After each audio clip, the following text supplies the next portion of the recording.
Oi, gente, eu já vim aqui gravar um vídeo sobre romantismo em Portugal e eu espero que vocês gostem. Se vocês verem toda hora que eu tô olhando pra baixo é porque tem um resumo. Eu vou tentar deixar ele aqui embaixo. Se qualquer coisa, eu deixo meu número pra vocês pedirem no meu WhatsApp. O resumo eu mando pra vocês, tá?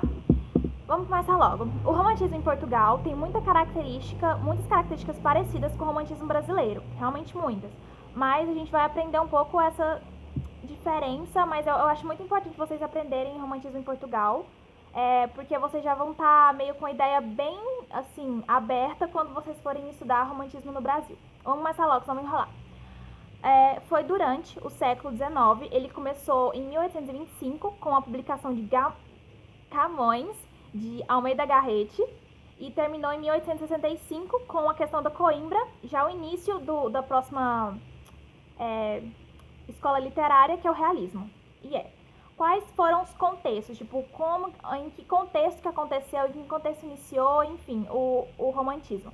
O romantismo foi durante as guerras napoleônicas, eu tô falando em Portugal, tá? As guerras napoleônicas foi assim, que Napoleão, né, queria todo o território para ele, europeu, ele ia invadir a Portugal, junto com a Espanha. Só que para isso ele ia ter o pacto, bloqueio continental, quer dizer, desculpa, que esse bloqueio, porque Portugal era, tipo, muito aliado com a Inglaterra. E aí, quando Napoleão ia lá com esse bloqueio, eles iam parar de ter essa relação. Eles falaram, não, a gente não pode ter. Então, o que eles fizeram? Eles vieram para o Brasil. Então, essa vinda do Brasil também vai caracterizar a literatura romântica brasileira, tá? E depois que eles ficaram aqui muito tempo, Napoleão até saiu de Portugal, né, que eles ficaram lá. Depois que Ai, eu tô falando muito rápido, né? Bosta. E continuando. Depois teve a Revolução do Porto. Depois teve a Revolução do Porto. Desculpa, a gente, tô vendo quantos minutos. Eu fico ansiosa que eu não gravei esses vídeos, sorry. Depois teve a Revolução do Porto, que é uma revolução que ocorreu depois da Guerra Napoleônica, que ocorreu lá em Portugal, que, tipo assim, não tinha rei, porque o rei tava aqui, e quem tava mandando lá os burgueses, que o único que sobrou lá foi os burgueses, porque quem veio pro Brasil, na vinda do Brasil em 1808, foi os nobres e o rei, então sobraram os burgueses, e aí eles ficaram tipo, gente, não tem nada, então a gente vai fazer uma revolução. E aí, aí nessa revolução que o Dom João, acho que tava aqui, Dom João, que estava aqui, foi para lá, tá? Dom João IV. E aí ele retorna e deixa aqui seu filho Dom Pedro. Depois teve a independência do Brasil, que eu vou explicar mais lá, e a Guerra Civil. O que foi essa Guerra Civil? Porque Dom Pedro estava aqui. Aí o seu pai morre lá em Portugal. E aí ele, né, era o próximo sucessor. Só que ele deixa sua filha. E aí o seu irmão fala, tipo, não. Aí o seu irmão vai usurpar a coroa, só que aí os dois vão brigar, enfim, aí vai ter essa briga toda. O Dom Pedro era liberalista e o seu irmão era absolutista, e tem esse negócio tudo até a regeneração. Então essa é a questão da Guerra Civil. Você tá vendo que é muita questão de pátria, nacionalidade? Isso vai ser muito importante para as características do romantismo. Isso é o contexto. Então, o contexto: guerras napoleônicas, Revolução do Porto, Guerra Civil e Independência do Brasil. Beleza? Vamos caracterizar agora a primeira geração. A primeira geração, ela ocorreu em 1825 e 1840. Quais são as características da primeira geração, que são divididas em três, tanto brasileira quanto a portuguesa, dividida em três. A primeira geração, ela ainda tem a característica neoclássica, que é o arcadismo, que foi a escola literária antes do romantismo. Então, tem algumas características do classicismo, mas ele vai buscar mais a pátria, não tanto a nacionalidade. É bem legal lembrar da nacionalidade. A característica importantíssima é que os poemas, poesias vão lembrar a questão da nacionalidade. O historicismo, o quê? Lembrar a criação de Portugal, o medievalismo. Aqui no Brasil vai ser o indianismo, eu vou explicar melhor, porque eles queriam essa questão de nação, então eles voltaram à história, à criação de Portugal. Por causa também de independência, enfim. Ideia também, eles colocaram os heróis medievais como heróis da cavalaria, enfim, era muito essa questão de heróis, de tipo, nossa, quem descobriu, ó, a criação de Portugal foi durante a Idade Medieval, então eles buscavam muito essa criação, essa volta de tudo, enfim.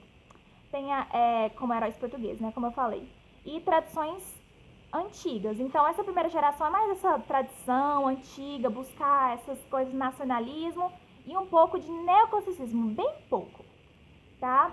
Os principais autores é Almeida Garrett, Alexandre Herculano e Antônio Feliciano. Eu ia falar de cada um deles, mas eu acho que eu não vou falar tanto, tá? Mas eu só vou falar que Almeida Garrett é muito importante porque ele escreveu Camões, que foi a primeira publicação, que é muito importante. Também tem Viagens da Minha Terra e Frei Luiz de Souza, que é bem assim, tops. Alexandre Herculano, não tem muita coisa a falar dele, só esses dois mesmo. Alexandre Herculano e Almeida Garrett, beleza? A segunda geração, ela é bem diferente da primeira. As três gerações, vocês pensam, deve ser consequência. Gente, é realmente muito diferente uma da outra. A segunda geração, tanto do Brasil quanto de Portugal, ele vai pegar a questão, lembrar muito a questão da Inglaterra, do Lord Byron, que é um autor que vai ser influência para tanto brasileiros quanto para portugueses na segunda geração. O que é esse Lord Byron? Esse Lord Byron era um homem que era pessimista, tipo ultra romantismo. O nome da segunda geração é ultra romantismo. Escreve enorme assim no papel. Ultra romantismo. Por que ultra? É um ultra romantismo. É um pessimismo enorme. Amor platônico. Nossa, ela nunca vai me amar. Ele nunca vai me querer. Meu Deus, o que eu faço da minha vida? Eu vou morrer. Fuga da realidade. Ai, eu quero morrer. Eu queria voltar a ser criança, entendeu? Essa questão, tipo, nossa, e tal. A primeira geração é tipo assim, era um amor de dois, tipo assim, a primeira geração da diferença da primeira e da segunda geração. A primeira geração, ela volta muito na questão, tipo, sei lá, dois heróis medievais que construíram Portugal se apaixonam, por exemplo. Tanto uma mulher, tipo, camponesa e ele. Era assim. Agora, a segunda geração é mais, tipo, duas pessoas se apaixonam e ele fala, nossa, ela nunca me ama. Ai, ele nunca vai me amar. Subjetivismo, muito importante também. Deixa eu ver aqui, porque eu me perdi agora. É isso, tá. Ultrarromantismo, quando eu falei, o negativismo, o pessimismo. Nossa, ela nunca vai me amar. Nossa, ela nunca vai me querer, entendeu? Tipo isso. Expressão fuga da realidade, como eu falei, esse negócio do spleen, que é o do Brioriano. Por quê? O Brioriano era muito essa questão do pessimismo, que era contra, tipo, essas coisas, entendeu? O tédio, o desespero, a fantasia, também chamado de mal do século, que era o escapismo, o desejo da morte, tipo, ela não me quer, eu vou morrer. Ai, que não sei o que, entendeu? É muito essa questão, tipo, amor excessivo, ultra-romantismo. O ultra-romantismo, muito importante. Mas quem são os principais autores dessa geração? Camilo Castelo Branco e Soares Passos. O Camilo Castelo, eu já vi um texto dele, Amor e Perdição. Falam que é muito bom, queria ler, né, mas biblioteca não tem dinheiro. É isso, muito, que fala Amor e Perdição, que é tipo um menino que gosta de uma menina, que conhece, só que os pais dela não querem deixar os dois namorar, então, tipo, impossível. Aí, tipo assim, tem morte, tem alguma coisa assim, entendeu? Essa questão da sociedade contra o amor, coisa impossível de acontecer, um amor impossível, amor platônico, é a questão da característica da segunda geração. Tá. E também outro é o Soares Passos, que também vai ser muito legal, tá? Outra coisa interessante vocês lembrarem, que naquela época tinha um folhetisco, folhetins. O que foi isso? Foi folhetos que eram distribuídos como se fossem jornais, eram distribuídos para as pessoas como se fossem novelas. Aí cada capítulo era um dia, uma semana, eu acho que assim, mais ou menos. E aí as pessoas pegavam e liam aquilo e sempre tinha um clímax no final para na próxima semana ou no próximo dia eles quererem comprar. Isso é muito importante na terceira geração. Mas a segunda também tem um pouco. E na terceira geração, mas tá, qual que vai ser a terceira? Qual que é a diferença? A gente saiu de um pessimismo, um amor excessivo e vai para onde?